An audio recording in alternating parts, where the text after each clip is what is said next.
violence and other kind of violence.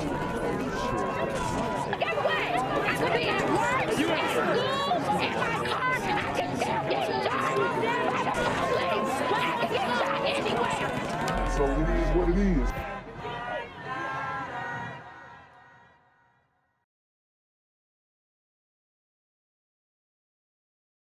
What's good, Shadow Realm? It's a Black Gen Z Mindset. Make sure you go ahead and like, comment, share, subscribe.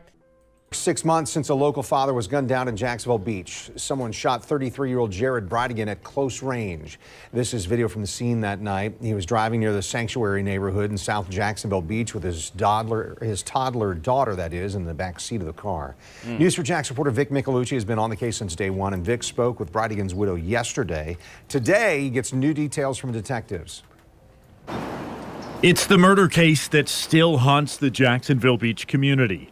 Who would kill this father of four? Who would target him as he dropped off his children, his toddler in the back seat of his SUV? It keeps Jared Bridegan's widow, Kirsten, up at night. I mean, I have my thoughts, but those aren't important. What's important is the detectives finding evidence and finding clear answers to who did this. We've been following the investigation for the past 6 months as police try to unravel this real-life murder mystery, where to this day, they have not named any suspects or people of interest. What's your confidence level that there's going to be an arrest in this case, that the killer or killers are going to be caught? Maybe not right now, maybe not next week, but I feel pretty confident that eventually we'll get to that point where we will find the person responsible or persons responsible for this. Sergeant Tanya Tater sat down with us to talk about Jacksonville Beach's case, one she's been involved with since the night Jared was killed, February 16th. Good Samaritans took his 2-year-old daughter Bexley from the back seat. She reunited with her mother at the police station. You're looking at someone that just found out their entire life was turned upside down, and there's not anything you can do for them but be right there that second, and then assure them that we will do everything within our power to try to figure out who is responsible. Detectives suspect someone set Jared up. He was... Yeah, I mean, it's looking like a setup now more than ever. Guys, I mean, it's wild because even let's just say that the ex-husband or the ex-wife's new husband helped set it up. The fact that he went to this super OG gremlin, the fact that that's like the de facto hitman, where you know that, hey, you know, worst come to worst, I can just go to a super gremlin and you know, they'll catch a body for $1,500. I mean, what does that say about the community? Was on this dark stretch in between a neighborhood and JTB.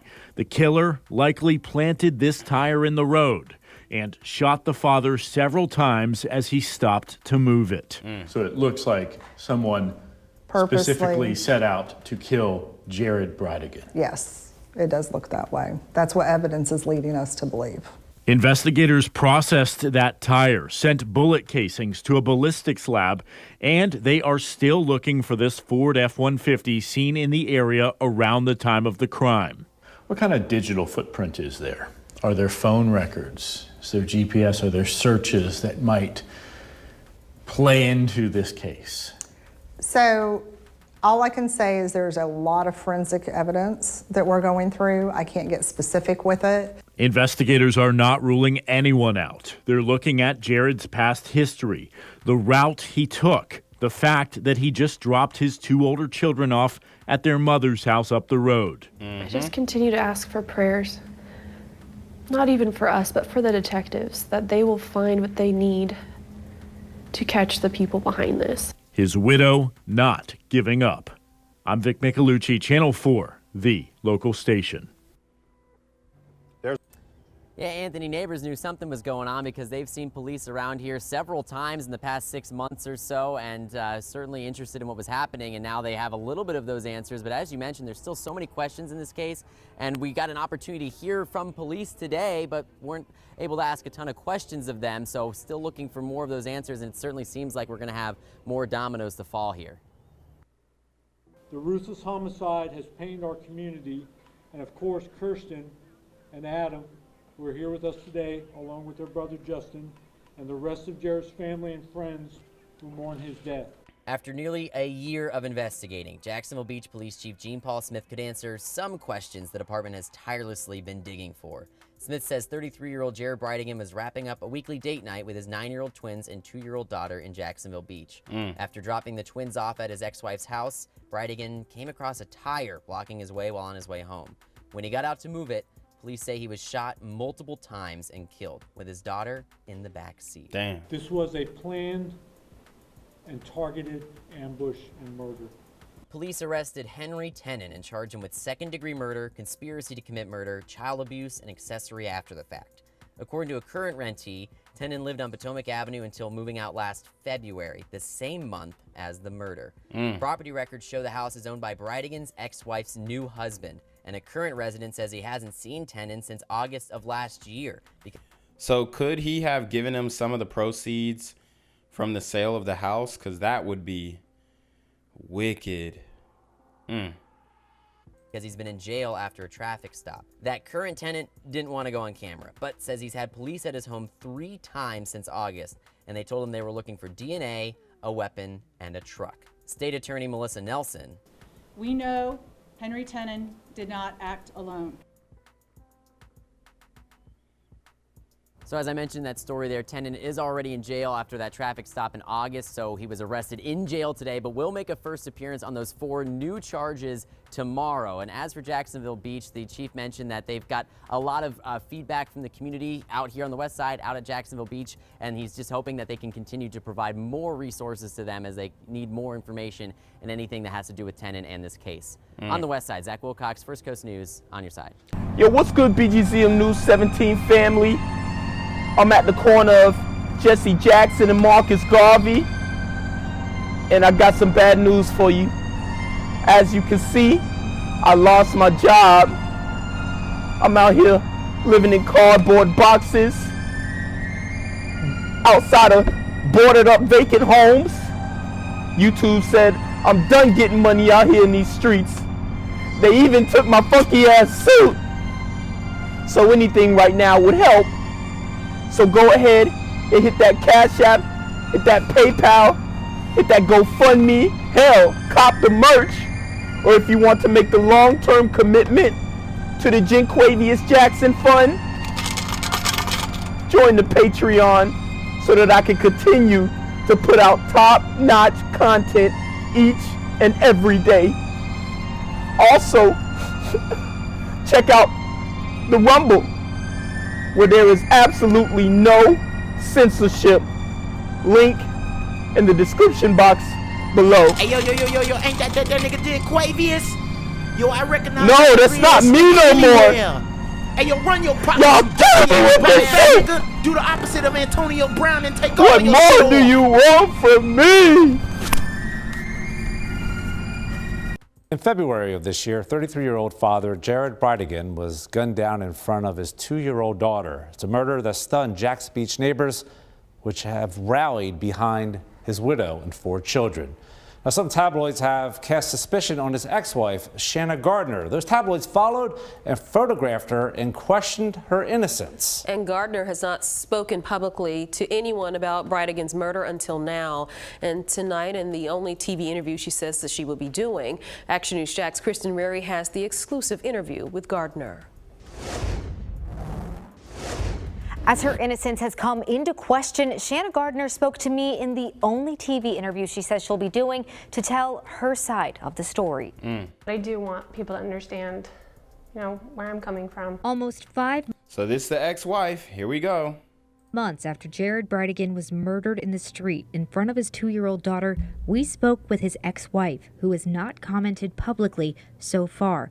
Our first question, why have you stayed silent? I was asked to not talk to the media or give a public statement, but with the level of speculation, I felt that now it was necessary to speak out. Shanna Gardner revealed she was asked by Jared Bridegan's widow, Kirsten, not to speak publicly, but we wanted to know how the relationship could have gotten to that point. I'm sure you would say that we've had happy moments. I mean, we share the two most beautiful children in the world. In 2015, Jared and Shanna divorced. Their court records, which we obtained from the St. Johns County court system, revealed a long, complicated process lasting over 5 years. Anytime divorce comes into any situation, it's messy. It just is. I will say that I think that we both... So she admitted that it was a messy divorce, and not all divorces are messy. Some people separate amicably. So, you know, that's an assumption there of her actually, you know, assuming that, hey, every divorce is like mine, and that couldn't be further from the truth. I'm sure that he was more willing to cooperate in this divorce than she was. Love our kids. Jared and Shanna both wanted full custody. The court file details allegations of spying, deceit, and more. In the end, Shanna and Jared reached an agreement. They shared custody, and whenever the children were at one parent's house, the other would come over Wednesday and have a date night. That's exactly what Jared and his twins did the night he was killed. It was actually one of the things. I'm sorry. I remember my son. Are the tears real or are they crocodile tears, y'all? Okay, let me know what y'all think. Tucking him in and him saying that it was a good date night. But that happiness would end just minutes after leaving Shanna's house just over 2 miles from her home. In a quiet neighborhood with few security cameras, a tire was rolled out into the street. Jared got out of his car to move it and was shot dead. His 2-year-old daughter sat in the car, strapped into her car seat alone for 3 minutes before someone came to help. I was shocked. I fell to the floor because I was devastated for what I was going to have to tell my kids. Jared died in that street, leaving behind 4 children and a heart. So listen to what she said there. Everything that she's saying is very important. She said she was devastated because of what she was going to have to tell her kids. She didn't say she was devastated because the father of her children, her ex-husband, was killed. She was only devastated for what she was going to have to tell the children, what story she was going to have to make up. Her broken family. They were, I think, in shock. Later, in a blog post, Shanna's mother said she was not invited to the funeral. I asked Shanna about the situation. His family did not invite me or want me there. But the day before a vigil hosted by Jared's widow at Celebration Park, Shanna was photographed at the park with her kids by the tabloid Daily Mail. Talk about a violation of privacy, because my kids know that they were photographed and they were worried. The tabloid presented the facts in a way that leave room for speculation about Shanna having a role in Jared's death, citing their rocky divorce papers and her absence from the funeral. Even though we didn't always get along, he was still the father of my kids. So I asked Shanna the question. Did you have anything to do with Jared's murder? No, I did not have anything to do with his murder. Shanna says she has no idea if the murder was targeted or what Jared was involved in, saying they ran in different circles.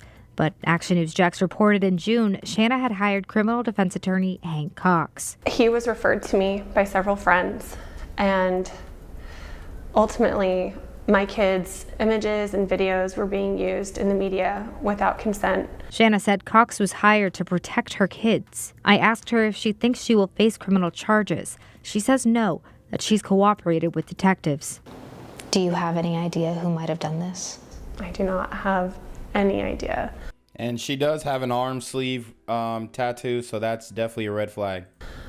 As I said, we've been divorced. We don't run in the same social circles. All I know is that I would never want anybody to go through this. She told me if she could speak to Jared again, she'd say one thing. Honestly, that I wish it weren't like this. I wish things could have been and could be different.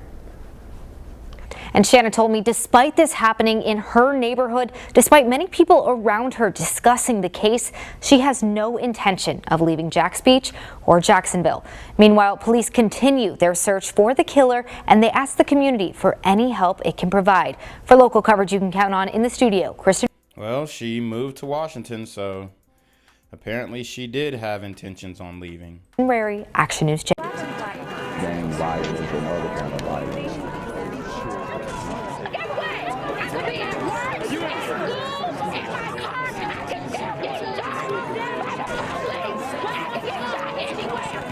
So it is what it is.